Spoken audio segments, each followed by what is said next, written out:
Étude biblique du jour. Matthieu 2, verset 8. Thème: manipulation spirituelle et stratégie de pouvoir. Quand le langage religieux cache une intention dangereuse.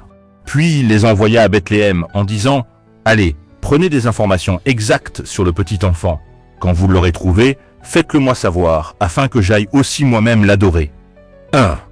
Contexte historique. Hérode le Grand règne sur la Judée sous l'autorité romaine, un roi politiquement habile et un stratège expérimenté. Mais aussi, un dirigeant profondément paranoïaque et obsédé par la conservation du pouvoir. Face à l'annonce d'un « roi des Juifs », il met en place une stratégie indirecte et instrumentalise les mages. Le contexte est celui d'une menace politique perçue. 2. Lecture sociopolitique du texte. Ce verset révèle une pratique fréquente dans les systèmes de pouvoir. Utiliser un langage acceptable pour masquer une intention réelle, manipuler des acteurs externes pour atteindre un objectif caché, et dissimuler une stratégie derrière une apparence de bonne volonté. Hérode parle d'adoration, mais planifie une élimination, vérité majeure. Le langage religieux peut être utilisé comme outil politique. 3. Implication pour les leaders politiques. Ce passage enseigne que le pouvoir peut utiliser la religion comme couverture, et que les discours publics peuvent cacher des stratégies privées. Un leader peut parler de paix, tout en préparant un conflit. Le danger, quand la communication devient un instrument de manipulation. 4. Implication pour les leaders religieux. Hérode adopte un langage spirituel, afin que j'aille aussi l'adorer, mais sans intention réelle de se soumettre à Dieu. Avertissement. On peut utiliser Dieu dans son discours sans vivre une vraie relation avec lui. Un leader spirituel doit être aligné intérieurement et refuser toute instrumentalisation du sacré. 5. Implication pour les entrepreneurs et décideurs. Dans les organisations, la stratégie est nécessaire. Mais ce texte enseigne qu'une stratégie basée sur la tromperie détruit la confiance. On peut communiquer une vision noble tout en poursuivant un intérêt caché.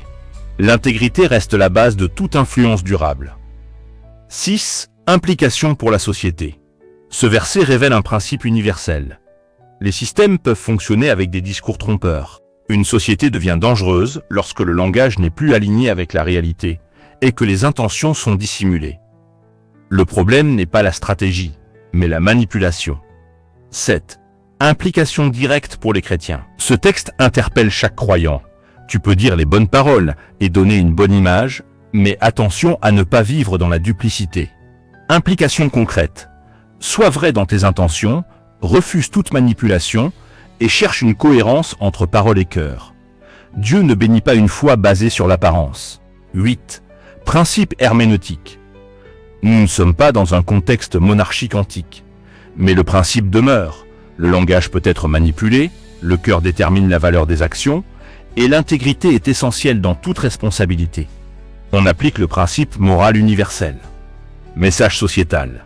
Aujourd'hui, nous vivons dans un monde de communication stratégique, d'influence médiatique et de discours publics puissants, mais aussi de manipulation, de faux discours et d'agendas cachés. Matthieu 2, verset 8, nous rappelle que tout discours n'est pas sincère. 10. Conclusion prophétique. Hérode n'a pas attaqué directement, il a manipulé indirectement. Le danger n'est pas toujours visible.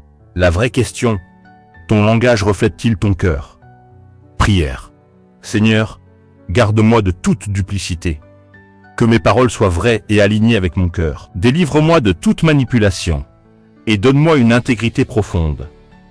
Fais de moi une personne fiable, dans mes paroles comme dans mes intentions. Amen.